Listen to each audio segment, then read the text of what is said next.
नमस्कार, मैं हूं हिमांशु द्विवेदी और स्वागत है आपका हमारी खास पेशकश चर्चा में। आज हम कर्नाटक पे बात करेंगे। कर्नाटक पे भी बात करेंगे और साथ साथ कांग्रेस पर भी बात करेंगे। क्या वो समय था जब आजादी के बाद पूरे देश में कांग्रेस की ही सरकार होती थी। अब भारत के नक्शे पर ढूंढे कांग्रेस मिलती है। कुल जमा 3 राज्यों में कांग्रेस की सरकार है। वहां पर भी कांग्रेस ही इस सरकार को चैन से नहीं जीतने देते हैं। ताजा मामला तो कर्नाटक का है। कर्नाटक में प्रचंड बहुमत के साथ 2.5 साल पहले कांग्रेस की सरकार अस्तित्व में आई थी। बड़े नेता हैं सिद्धारमैया। उन्होंने मुख्यमंत्री पद की शपथ ली थी, जो नेता प्रतिपक्ष की भूमिका निभा रहे थे।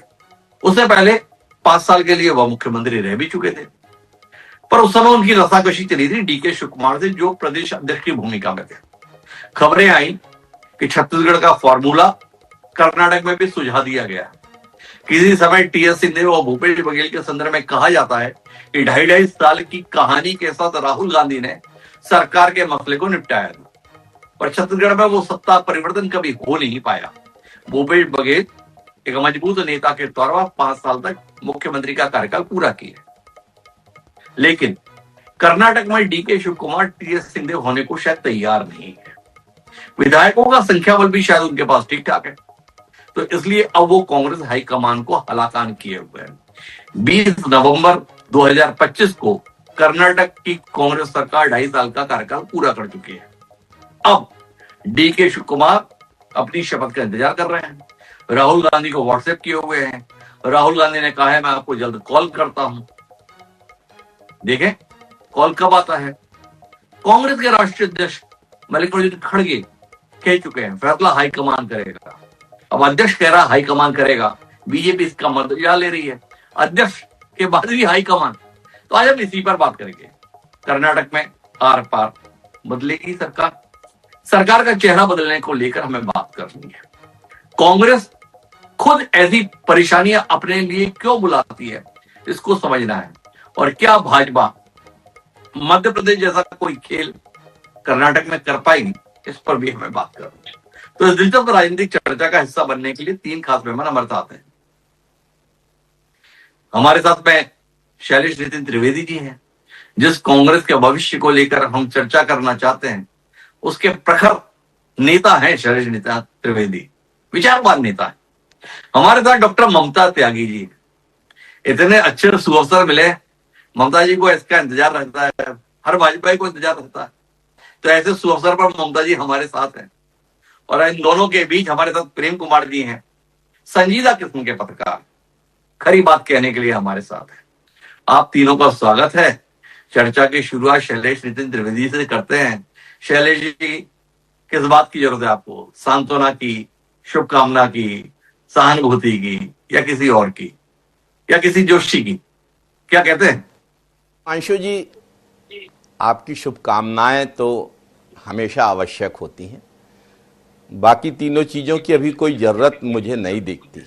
बीजेपी आईटी सेल द्वारा एक नरेटिव क्रिएट किया जा रहा है। कांग्रेस की सरकारों के बीच, सरकारों के भीतर अगर कहीं नेतृत्व को लेकर कोई चर्चा हो रही है तो ये आ जाते हैं गिद्ध की तरह, चील कौओं की तरह, कि बस सरकार गिरने वाली है, राष्ट्रपति शासन लगने वाला है। कर्नाटक में जो बहुमत मिला था उसे सिद्धारमैया जी और शिव कुमार जी की जोड़ी ने मिलकर हासिल किया था।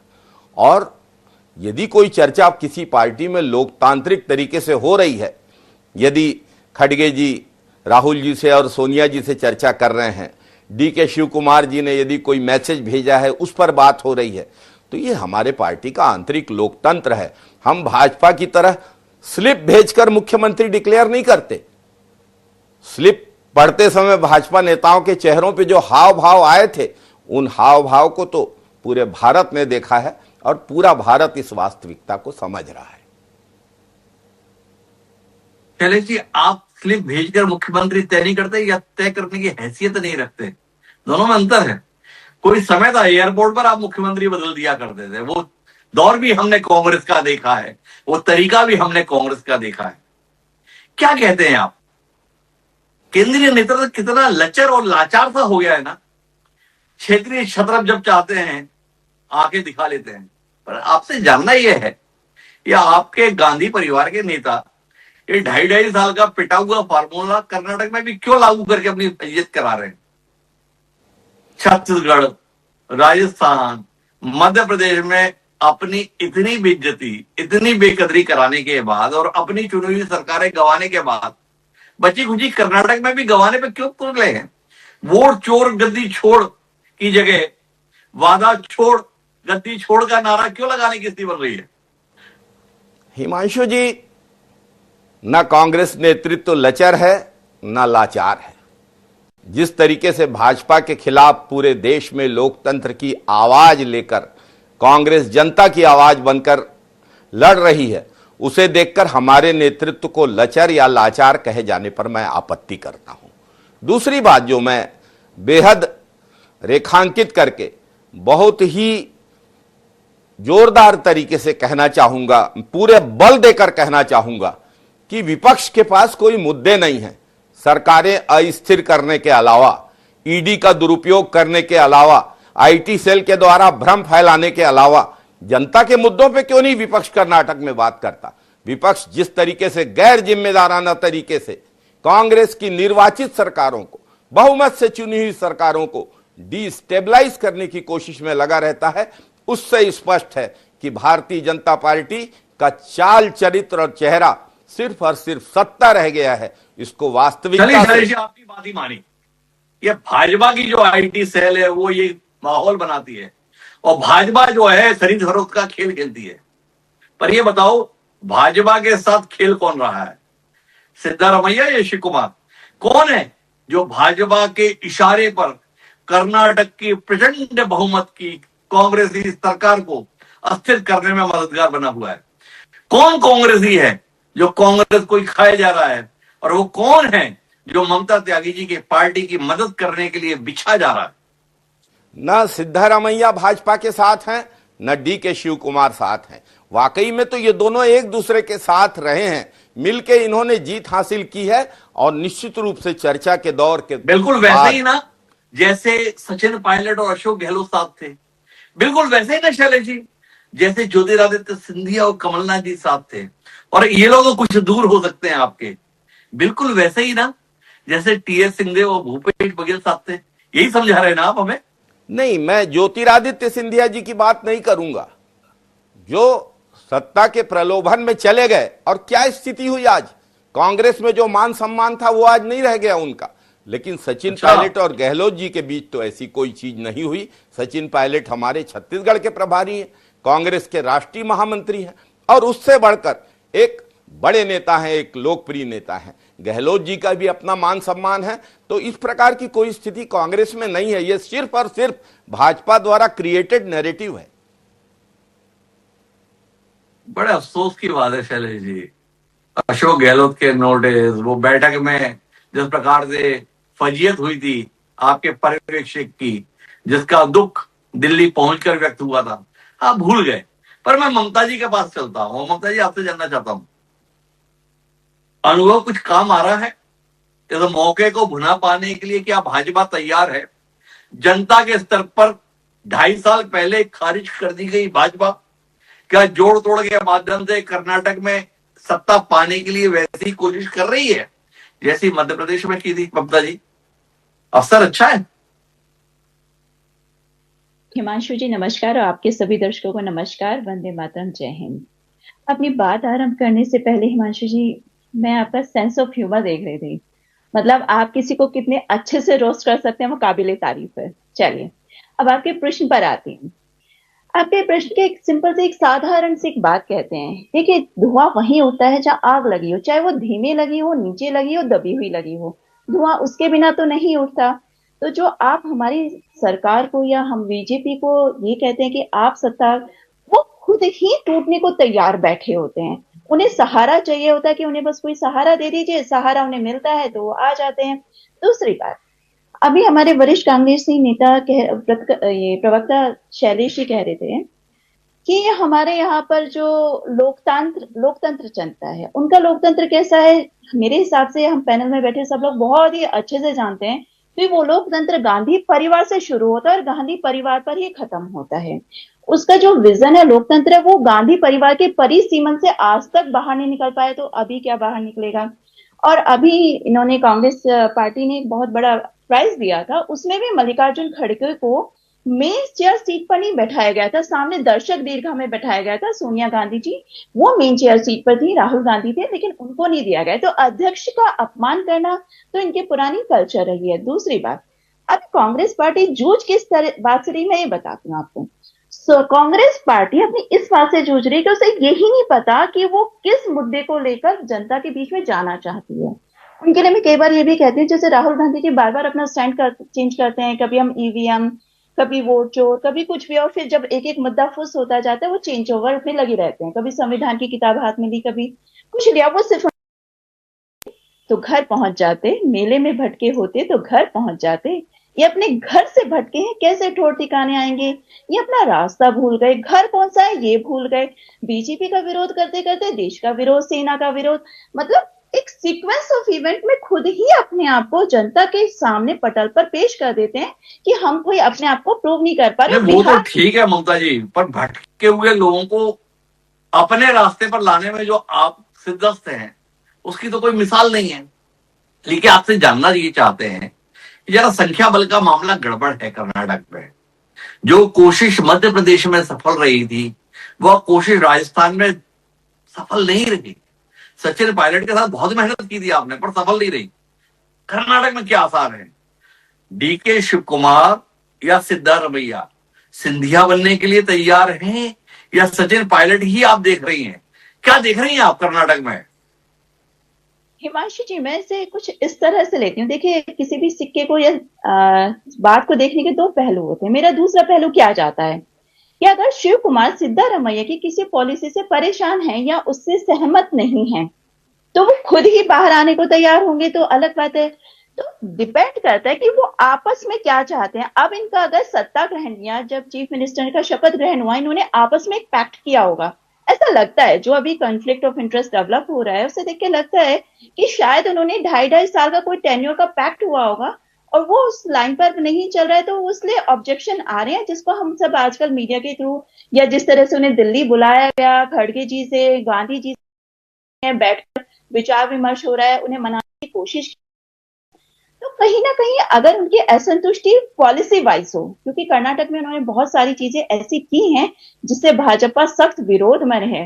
अब डिपेंड करता है कि शिव कुमार जी किस चीज के विरोध में है। वो सिर्फ अगर चीफ मिनिस्टर बनना चाहते हैं वो है, या उनके पॉलिसी बेस्ड है, तो ये निर्णय उसके अकॉर्डिंग होगा कि अच्छा, वो मतलब क्या एक बात चाहते बताइए कि आप लोगों का इस लोकतांत्रिक व्यवस्था में जनमत का कुछ सम्मान वम्मान करने का मन रहता है कि नहीं रहता है? या जनता का निर्णय कुछ भी हो, फैसला तो हम ही करेंगे? जनता होती कौन सी है फैसला करने वाली? जनता ने एक फैसला लिया था 2.5 साल पहले कि भारतीय जनता पार्टी को 5 साल विपक्ष में बैठना चाहिए। भारतीय जनता पार्टी का कुछ मनवन है उस जनादेश का सम्मान करने का, या जनता को अंगूठा दिखाने का मन है क्या मन? जनता ने जनादेश दिया था, इसलिए नहीं दिया था कि मुस्लिम आरक्षण लागू करेंगे, इसलिए नहीं दिया था कि तुष्टिकरण की राजनीति करेंगे, इसलिए नहीं दिया था कि हिंदुओं को बिल्कुल, सनातनों को बिल्कुल साइड में रख देंगे। जनादेश दिया जाता है। आप इसे इस तरह से भी ले ये सकते आपने हैं। कैसे तय कर लिया ममता जी, इसके लिए दिया था या इसके लिए नहीं दिया था? अगर आपको इतना भरोसा है तो आप फिर से चुनाव चाहेंगे या इसी जनादेश के आधार पर जोड़ तोड़ से अपनी सरकार बनाना चाहेंगे? एक इसका उत्तर दे दो, फिर जरा प्रेम कुमार जी के पास चले।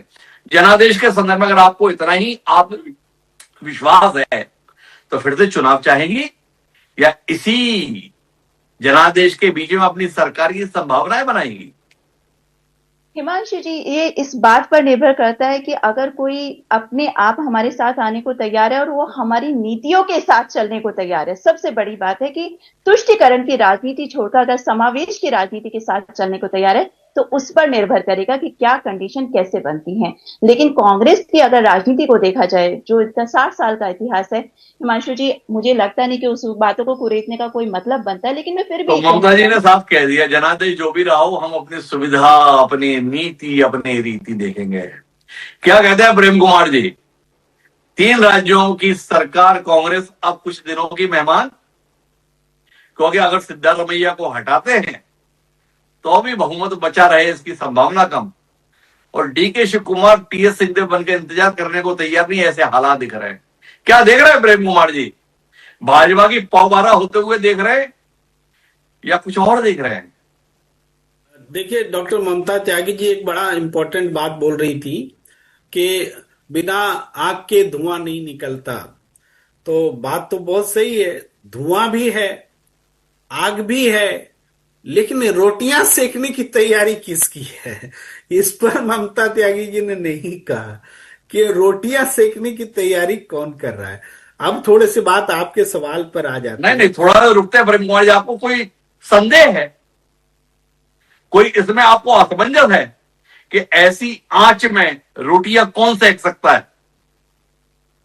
हाँ, इसमें संदेह नहीं है, बिल्कुल संदेह नहीं, और स्पष्ट भी है। डॉक्टर ममता त्यागी जी जब बोल रही थी तो ये प्रश्न का या मन में कुछ कौतूहल का पैदा होना भी उस बात की पुष्टि ही कर रहा था कि संदेह नहीं है, और बीजेपी ही जाहिर है कि रोटियां सेकने की तैयारी कर रही है। तो क्या बीजेपी को रोटियां सेकने का अवसर कांग्रेस देगी? यही तो बड़ा सवाल है। आपका भी प्रश्न मोटे तौर पर यही है जी। इसमें देखिए, ये 2.5 साल वाला जो फॉर्मूला है ना, देश में सबसे पहले शुरू हुआ था मायावती जी और बीजेपी के बीच में, वो चला जी। नहीं था, कांग्रेस ने जी। चुरा लिया, और कांग्रेस के पास भी नहीं चला। इवन जी। न छत्तीसगढ़ में चला और न तो कर्नाटक में चलता दिख रहा है। लेकिन जी। ये है कि राहुल गांधी थोड़ा एडमेंट हैं कि भाई अशोक गहलोत जिस तरह से उन्होंने वहां पर एक चाहत थी, हालांकि कोई ऐसा नहीं था कि 2.5 साल का फॉर्मूला था, लेकिन अशोक गहलोत जिस तरह से अपनी सरकार तब बचा ले गए चुनाव से पहले, लेकिन चुनाव के बाद गंवा गए। तो क्या कर्नाटक में भी चुनाव के बाद गंवाने वाला प्रयोग जारी रखा जाए, या रिस्क लिया जाए कि जो होना हो पहले ही हो जाए? अब 80 साल वाले या उसके आसपास वाले बुजुर्ग नेता पर हम भरोसा प्रेम कुमार जी, मुझे लगता है कि आपके लिए उदाहरण राजस्थान से बेहतर छत्तीसगढ़ है। छत्तीसगढ़ में घोषित तौर पर 2.5 साल का फॉर्मूला था टीएस सिंहदेव और भूपेश बघेल के बीच, लेकिन भूपेश बघेल अपनी जुझारू प्रवृत्ति का एक बार फिर प्रदर्शन करते हुए सरकार बचा पाने में कामयाब रहे 2.5 साल के संदर्भ में, पर जनता के स्तर पर सरकार ना बची। क्या कहते हैं, कांग्रेस 2.5 साल देखे या अपने वादे को देखे? हाँ, बिल्कुल आपने सही सटीक उदाहरण दिया। तो अब चुनाव से पहले सरकार रहे या ना रहे ये तय करके कि डीके शिव कुमार में फ्यूचर है, वो पार्टी को बचा सकते हैं, बना सकते हैं, उसके उनके इर्द गिर्द पार्टी को खड़ा रखा जाए, या कि सिद्धारमैया के साथ चलते हुए डीके शिव कुमार को हम खोएं। ये एक सिचुएशन, हालांकि डीके शिव कुमार पूरी तरह से अपनी निष्ठा का प्रदर्शन कर रहे हैं, लेकिन निष्ठा का प्रदर्शन तब तक ये माना जा सकता है जब तक कि एक फैसला उनके प्रतिकूल ना आ जाए, उनकी परीक्षा की घड़ी ना हो जाए। जब तक परीक्षा की घड़ी नहीं है तब तक तो निष्ठा बनी हुई है। तो ये सिद्धारमैया जी को बोलने का अवसर नहीं मिल रहा है, वो चुप है, खामोशी में ही निष्ठा दिखा रहे हैं। तो एक राहुल गांधी के लिए एक चुनौतीपूर्ण स्थिति है। और हमें एक बात बताइए प्रेम कुमार जी, दांव पर सरकार है या गांधी परिवार की साख है? वादा परस्ती अब गांधी परिवार की पहचान नहीं रही, ये टीएस सिंहदेव और भूपेश बघेल के मामले में दिखा। टीएस सिंहदेव से किया गया वादा राहुल गांधी ने नहीं निभाया। क्या आप मानते हैं कि डीके शिव कुमार के संदर्भ में अगर राहुल गांधी अपने कहे पर अमल नहीं किए तो गांधी परिवार पर भरोसा देश का पहले जा चुका, अब कांग्रेस का भी चला जाएगा? देखिए, गांधी परिवार की क्रेडिबिलिटी पंजाब में भी नहीं दिखी थी और छत्तीसगढ़ में भी नहीं दिखी, तो कर्नाटक में इतनी क्रेडिबिलिटी को लेकर चिंता नहीं है, नहीं होनी चाहिए। क्रेडिबिलिटी तो पहले खत्म हुई इस कारण से कि केंद्रीय जो पार्टी की ताकत है, केंद्र सरकार से बाहर रहने के बाद, लगातार स्टेट्स लूज करने के बाद वो ताकत नहीं रही, तो ये सबके पास पता है। लेकिन राहुल गांधी चूंकि पार्टी को बदल रहे हैं और लगातार बदल रहे हैं संगठनात्मक तौर पर भी, तो हमें लगता है कि राहुल गांधी इस बार एडमेंट हैं कि कर्नाटक में वो कर डालेंगे जो उनकी मर्जी कर्नाटक रही में है। वो कर डालेंगे। क्या कहते हैं शैलेश नितिन द्विवेदी? प्रेम कुमार जी जैसे संतुलित पत्रकार ने भी कह दिया कि गांधी परिवार की कोई सागवाग बची नहीं। कितना संतोष या कितना असंतोष है आपका इस टिप्पणी को लेकर? सरकार से ज्यादा तो साख की चिंता करेंगे या सरकार की चिंता करेंगे? साख तो आती जाती रहती है। सरकार भी बचेगी, साख भी बचेगी। मैं तो सम्मानित भाजपा प्रवक्ता द्वारा पढ़े गए खूबसूरत शेर के बारे में सोच रहा था। उन्होंने जी, जो शेर पढ़ा, दुष्यंत कुमार का शेर है बड़ा प्रसिद्ध। उन्होंने जो शेर पढ़ा, उन्हें याद नहीं आई कि 1980 में जब भाजपा की स्थापना हुई थी तो गांधीवादी समाजवाद को अटल बिहारी वाजपेयी जी के नेतृत्व में भाजपा का सिद्धांत घोषित किया गया था। उनको यह याद नहीं आया कि भारतीय जनता पार्टी में आडवाणी जी, जसवंत सिंह जी, मुरली मनोहर जोशी जी के साथ कैसा व्यवहार मोदी जी और उनके नेतृत्व में हुआ है, यह भी उन्हें याद नहीं आया। बड़ी सहानुभूति जता रही थी वे कांग्रेस के प्रति। और जहां तक साख की बात है, मैं आपसे कहूंगा कि अगर आप साख पे प्रश्न चिन्ह लगा रहे हैं तो परिस्थितियों को भी देखिए कि सामने कितने अलोकतांत्रिक तरीके से काम हो रहा है। ईडी जैसी एजेंसियों का दुरुपयोग हो रहा है। लगातार खरीद फरोख्त का खेल जारी है। भारत के लोकतंत्र में कभी इस तरीके से अलोकतांत्रिक काम नहीं हुए थे जो भारतीय जनता पार्टी ने विगत 10 साल में किए। तो कुल मिला के भाजपा के अलोकतांत्रिक चेहरे को बताकर शैलेश नितिन त्रिवेदी अपनी कर्नाटक की सरकार बचाएंगे। पर मैं वापस ममता जी आपके पास आता हूं और जानना चाहता हूं, कोई तारीख वारीख निकाली है अपने समर्थन से सरकार बनाने की? 27 तारीख को बता रहे थे कि शिव कुमार जी तय कर लिए हैं, 29 तारीख को आ रहे हैं दिल्ली। राहुल गांधी से मिलेंगे या आप लोगों से भी मिलने का कोई कार्यक्रम है? देखिए, तो शिव कुमार जी बता सकते हैं और मेरे वरिष्ठ प्रवक्ता शैलेश जी बता सकते हैं कि उनका क्या प्लान है, उनके दिमाग में क्या चल रहा है। लेकिन मुझे कभी कभी थोड़ा सा समय दीजिएगा हिमांशु जी, अपनी 2 बातें रखना चाह रही हूँ। कभी कभी ऐसा लगता है कितनी हिपोक्रेसी है कि जो पार्टी लोकतंत्र की हत्या करती है सिर्फ इस वजह से कि इंदिरा गांधी जी का चुनाव निरस्त हो जाता है, वो बात करती है लोकतंत्र की। जो पार्टी परिवारवाद की एक सामंतवादी व्यवस्था को पूरी तरह से आज तक बाहर, पूरी तरह के आंशिक रूप से भी उससे बाहर नहीं निकल पाई, वो बात करती है लोकतंत्र की। आखिर इतना दोहरा चरित्र कैसे लाते हैं ये समझ नहीं आता। दूसरी मैं बहुत माफी के साथ बीच में आपको हस्तक्षेप कर रहा हूं। ये परिवारवाद वगैरह अब तो छोड़ दीजिए। अभी बिहार में देख लिया कैसे परिवार के लिए आप बिछ गए। मतलब पार्टी के स्तर पर वो जो सहयोगी दल, चाहे आपके पार्टी के लोग, सब परिवार के तहत चले आ रहे हैं। ये गांधी ही परिवार नहीं है भाई देश में। वो कुशवाहा जी का परिवार भी परिवार ही है, वो मांझी का परिवार भी परिवार ही है, आपकी पार्टी में भी परिवार की लंबी कहानी है। अभी तो ये बताइए कि चॉइस क्या है ममता जी? इधर उधर कहां बहका रही हैं आप? शेर सुना रही थी कि घर में भटके हैं, मेले में भटके होते। अरे आप बताइए, शिव कुमार या सिद्धारमैया, कौन ज्यादा पसंद है भाजपा को? भाजपा को ना शिव कुमार पसंद है, ना सिद्धारमैया पसंद है। देश की जनता पसंद है और देश का लोकतंत्र पसंद है और देश की सहानुभूति, देश का लोगों का प्यार पसंद है।